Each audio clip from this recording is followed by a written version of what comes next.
You've probably met an anxious person. Maybe you are one. But here's the part most people misunderstand. Anxiety doesn't always look unstable. It doesn't always look fragile. Most of the time, it looks composed, functional, responsible, sometimes even impressive. Anxiety can live inside the person who replies fast, prepares early, shows up on time, double-checks details, and rarely forgets anything important. Because anxiety is not chaos. It is control, pushed beyond what the moment actually requires. An anxious mind is always scanning. Not loudly, quietly, constantly. It tracks tone shifts in conversation. It notices pauses that last half a second too long. It reads micro-expressions most people never register. It replays conversations after they end. It zooms in on small details others discard. It analyzes wording, timing, eye contact. Why did they hesitate before answering? Why did that message feel slightly colder? Why did the energy change when I started speaking? To most people, nothing happened. To an anxious nervous system, something might have.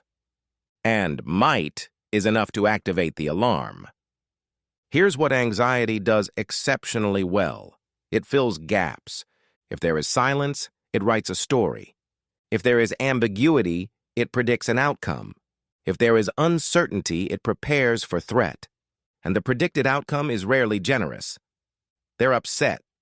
I said too much. That sounded stupid. They think less of me now. The anxious brain does not assume the best. It assumes the safest interpretation, and safety in its logic means preparing for the worst before it happens. But understand this clearly. Anxiety is not trying to sabotage you. It is trying to prevent pain. Your nervous system evolved to detect danger quickly.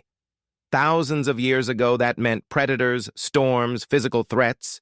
Today, danger often means social rejection, failure, embarrassment, disapproval, loss of control. The body does not always distinguish between physical and social threat. A delayed reply can trigger a genuine stress response. A small mistake can create a physical drop in the stomach. A neutral facial expression can feel loaded with meaning. The chest tightens. The breath shortens. The muscles prepare. Logic hasn't even entered the room yet, and the body is already reacting. Here's something subtle. Anxiety does not always make someone quiet. Sometimes it makes them perform. They smile more than necessary. They agree faster than they mean to. They explain too much. They apologize preemptively. I'm sorry. Anxious people say it often. Not because they're guilty, but because they're attempting to neutralize potential conflict before it forms. They over-prepare for small tasks. They rehearse conversations internally before speaking. They imagine multiple scenarios before making decisions. Why? Because control feels like protection. If I think through every possibility, maybe nothing will surprise me. But life does not promise predictability. And unpredictability is anxiety's favorite trigger. Plans shift, schedules change, outcomes remain uncertain. For many people, that's mildly uncomfortable. For an anxious nervous system, uncertainty feels unstable. So the mind runs simulations. What if this fails? What if I choose wrong? What if this small mistake affects everything? Decision-making becomes heavy, not because the person lacks intelligence, but because every choice is evaluated through exaggerated consequence. Most of those consequences never materialize. But the body reacts as if they could, and constant internal monitoring is exhausting. Anxiety is not just fear. It is hypervigilance. Monitoring tone. Monitoring posture. Monitoring reactions. Monitoring future outcomes before they arrive. It is living in a continuous internal audit. How am I being perceived? Was that too much? Should I have stayed quieter? Did that sound strange? And at night, when distractions fade, anxiety expands. The brain replays moments from years ago. Small embarrassments resurface with surprising intensity. You remember exactly how you stood, what you said, how someone looked at you afterward. The body is tired. The mind is still reviewing footage. Mourning doesn't erase anxiety. It just assigns it a new topic. Work performance, relationship stability, financial security, health concerns. An anxious person often criticizes themselves before anyone else has the chance. They anticipate judgment before it exists. They brace for rejection before it happens. But here is something essential. Anxiety is sensitivity. A sensitive nervous system notices more information. It detects emotional shifts quickly. It anticipates patterns. That sensitivity can become empathy, insight, preparation, depth. But without regulation, it becomes overload. And overload feels like danger. Anxiety also lives physically. Raised shoulders, tight jaw, restless hands, shallow breathing.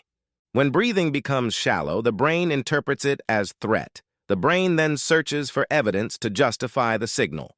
Body signals danger. Mind creates explanation. Explanation increases tension.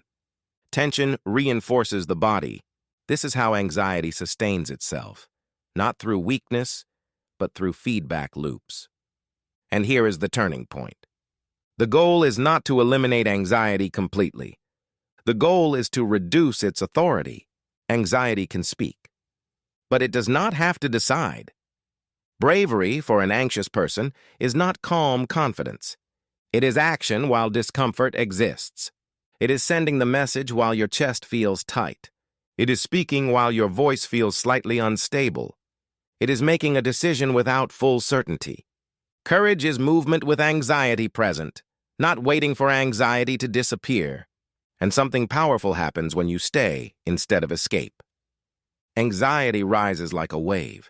If you immediately avoid, over-explain, over-apologize, or withdraw, the brain learns the situation was dangerous.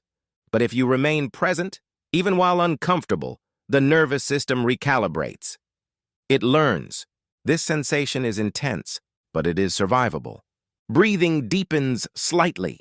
Muscles loosen gradually. Thoughts lose some dominance. They're judging me becomes, I don't actually know what they're thinking. I might fail becomes, failure is possible but not guaranteed. Over time, small acts of staying build resilience, not dramatic transformation, gradual rewiring. The nervous system begins to understand something new.